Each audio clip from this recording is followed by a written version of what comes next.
Yellowstone underground mystery. What's behind America's most popular national park?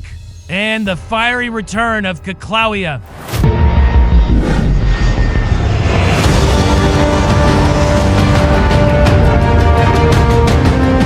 Beneath the scenic splendor of America's most iconic landscapes lies a hidden and dynamic world of molten rock, shifting tectonic plates, and geological forces that shape the planet we live on. Yellowstone National Park and Hawaii's Keclawea volcano, separated by an ocean and more than 3,500 kilometers, are two of the most scientifically important volcanic systems on Earth. Each represents a different face of volcanic activity, and both are currently showing signs of renewed unrest.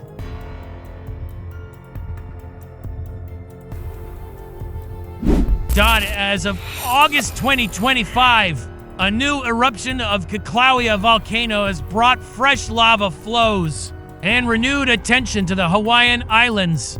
Meanwhile, new seismic data from Yellowstone hint at subtle, ongoing changes in its subterranean structure. While the Yellowstone caldera remains quiet in terms of surface eruptions, its underground behavior is anything but still. These twin narratives raise an urgent and fascinating question.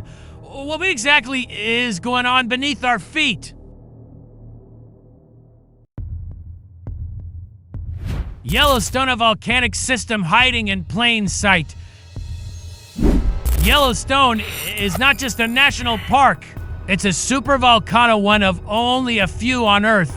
Unlike the towering cones of classic volcanoes, Yellowstone's most dangerous features lie underground. The park sits atop a massive caldera, formed by an apocalyptic eruption over 640,000 years ago that spewed more than 1,000 cubic kilometers of ash across.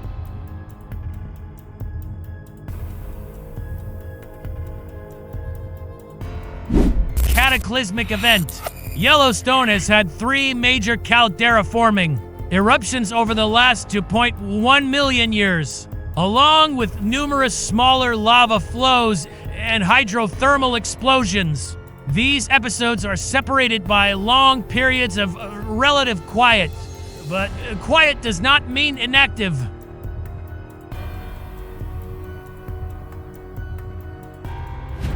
Recent signals from the deep. Throughout the past decade, geophysicists have observed a series of intriguing events beneath Yellowstone: earthquake, swarms, clusters of tiny tremors, sometimes thousands per month, often centered around the Norris Geyser Basin. Ground deformation.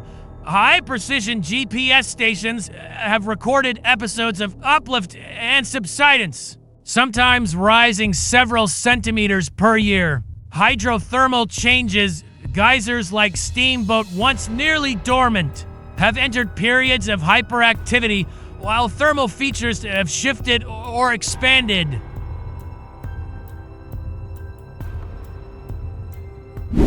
While none of these signals points directly to an impending eruption, all indicate that the underlying magma system is evolving. In 2023 to 2024, a swarm of over 3,000 micro-earthquakes in just 6 weeks raised concerns and prompted deeper analysis using WOAN imaging and seismic tomography.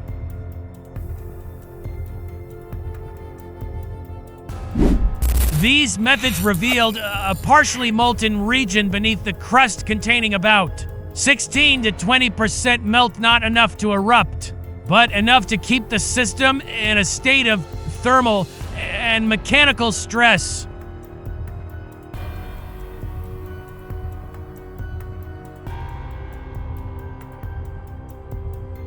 Keclawea, a volcano in motion. Keclawea, by contrast, is one of the most active volcanoes on the planet. Located on the big island of Hawaii, Keclawea has erupted nearly continuously from 1983 to 2018, Its 2018 eruption was historic. Not only did it destroy hundreds of homes, but it also triggered the collapse of the summit caldera and drastically altered the island's landscape.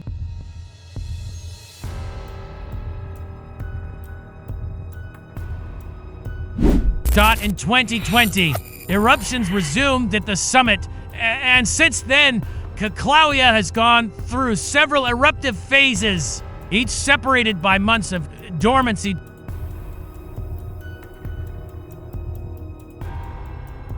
The August 2025 eruption. On August 7, 2025, Cataclysmic began a new phase of eruption following heightened seismic activity and increased gas emissions. Key developments included the opening of new fissures within Halima-Umayu crater, lava fountains reaching heights of 40 to 60 meters, fresh Pahoho lava flows covering parts of the crater floor, so emissions spiking to over 5,000 tons per day, triggering health alerts for volcanic smog.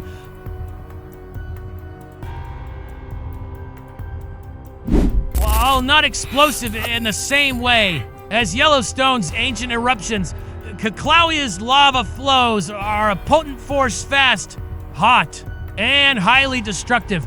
The eruption also provides a wealth of real-time data for volcanologists tracking magma transport, deformation, and degassing.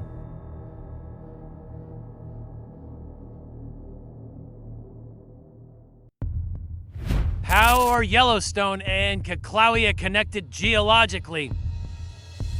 Though very different in behavior and hazard level, Yellowstone and Cataclysmic share key geological traits. Hotspot volcanism.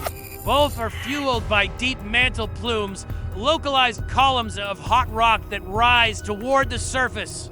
These plumes melt surrounding rock to create magma. Tectonic independence. Unlike volcanoes at plate boundaries, e.g., the Andes, hotspot volcanoes can form within tectonic plates. Dynamic crust-mantle interaction. Magma rising through the crust can deform rock, trigger earthquakes, and alter surface features. Different magmas, different hazards. The key difference lies in magma composition. Cataclysmic erupts basaltic magma, which is low in silica and flows easily. Yellowstone has rhyolitic magma, rich in silica, which is thicker and traps more gas, leading to explosive eruptions when pressure builds.